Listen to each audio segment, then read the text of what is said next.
So as furniture makers and business owners, basically all of us are going to have to hunker down, and we're going to have to get really lean and mean and just really focus on free cash. So I'm sitting here building some doors, and I was thinking about kind of what the furniture industry is doing. And if you don't know, my name is Eric Wilkin. I own a business called The Resplendent Crow, and we are a boutique furniture maker. And I make a ton of furniture. And anyway, I thought I'd talk about how the furniture industry is kind of fucked right now. We're in bad shape, to be quite honest. But there is hope. But we got to talk about kind of why is that? Why is the furniture industry hurting so bad right now? And I did a quick Google search on my phone. I'll put this up there on the screen.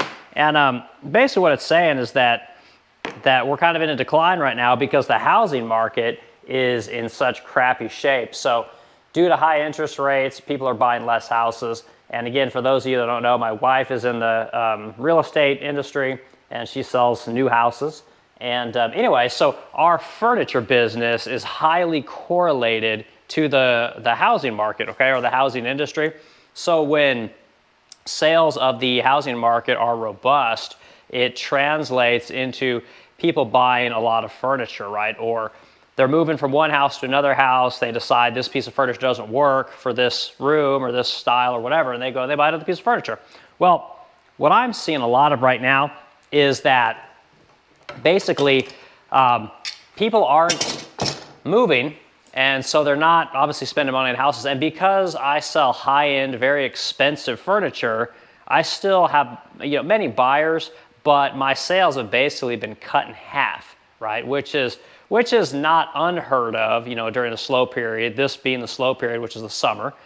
People are out going on vacation. They're not thinking about decorating, right? When everyone comes back from vacation in late August, then everyone goes, oh crap, I need furniture. I got to get this stuff done before the holidays. And then they start ordering furniture, working with designers and stuff like that. So anyway, the furniture industry is kind of in trouble right now. So I talked to a lot of people in the industry, and they all say the same thing. Basically what's happened is when COVID hit, everybody freaked out and nobody was spending money. And once people kind of figured out that things were going to be okay, the government started cutting checks to people, and we ended up with basically a ton of money in the system. And people were pissed off with the lockdowns, and so they moved to states that were freer, right? A lot of my clients live in New York, but they moved to Florida, right, where it was more of an open situation. And anyway, what we're seeing now is that those people have moved, and the sales that normally would have come normally or naturally in 2021, 2022, and 2023, a lot of those sales were pushed up a couple of years, So a lot of us furniture makers got fat and happy with the way the economy was, and now we're kind of paying for it, right? The hangover's worn off, and now we're just like, what do we do? So anyway, what's going on is a lot of people are running short on cash, right? Truth is a lot of furniture businesses, they don't run super efficiently because it's very hard to do. Furniture is a very labor-intensive industry. The materials, are fairly consistent, but material prices can fluctuate quite a bit, and it's a tough business, So I think during COVID, I went from doing about, I think in 2019 we were doing like maybe 750,000 in revenue, which was great for us. We were very happy. It was good, but we went up to $2 million during COVID. So, that's almost a tripling of revenue. And, everyone was clamoring for employees. The cost of everything went through the roof, and you could basically charge whatever you wanted, but man, it was like drinking from a fire hose. But anyway, all that's worn off. Right now we're down to what I consider to be normal scheduling, normal patterns of customer behavior, and a lot of people are having trouble dealing with that. So, got on my phone. So yeah, the furniture company Mitchell Gold had to file for bankruptcy last year, and they just couldn't get loans. They couldn't get the money or the capital that it takes to continue operations, and with sales slowing down, good luck getting a bank or an investor to give you money because the revenue is just not there. The growth is not there. And anyway, these guys filed for bankruptcy, and that was kind of a big deal. I mean, I want to say they were like $500 million company. You know, they were a big one. They were one of the top companies within the furniture industry. And so that kind of hit everyone kind of by surprise, and that's when we all kind of realized, oh shit, this is going to be a problem. You know, so they filed for bankruptcy. A lot of people lost their jobs, and we actually knew somebody who handled some of their transportation, you know, and they just got wiped out. You know, they couldn't, they weren't going to get nothing in the bankruptcy. It was kind of a really bad situation. It's getting tough out there because the sales just aren't coming back the way that they used to. Like what we're seeing is we're seeing a lot of highs and then a lot of lows, you know, so we'll have months where we'll see, you know, say $100,000 in revenue, but then you'll do $40,000 the next month, you know. So these are wild swings, and typically you wouldn't see that in the furniture industry, you know. So I've talked to people that I know that have basically gotten jobs, right? Like they have their employees, their stores and things like that, and they're going and getting jobs outside of their company to bring in cash to help fund their business, you know. And that's what it's coming down to, you know. So it's getting kind of crazy out there.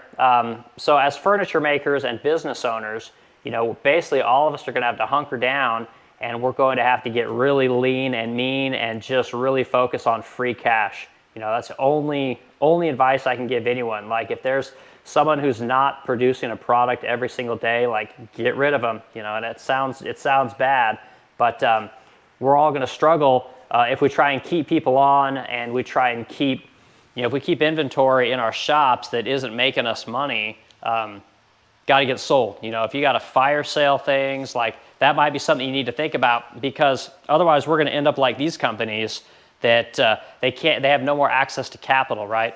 Their free cash wasn't enough to run their operations, you know, so they would go out and get capital, and on the months where they had plenty of revenue, it wasn't a problem. They would be able to make all their debt payments, pay their employees, yada, yada, yada.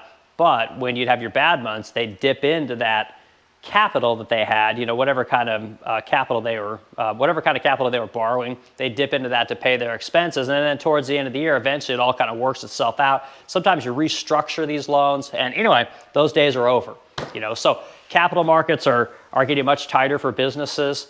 And unfortunately, it's just how it's going to be, you know. So I'm here on Sunday night making furniture because, you know, I let my cabinet maker go, you know. So the guy that was making all my credenzas for me, and great, fantastic employee, you know, gotta let the guy go, because I just can't afford to pay him when sales are so up and down, you know. So me as the owner, I'm working 60, 70, 80 hours a week, you know, building furniture, making videos, you know, all this kind of stuff, building doors, whatever's got to be done, putting furniture together, delivering furniture, and I just do whatever I have to do to help everybody out to keep this boat going, because I think we're in for another probably 2 rough quarters.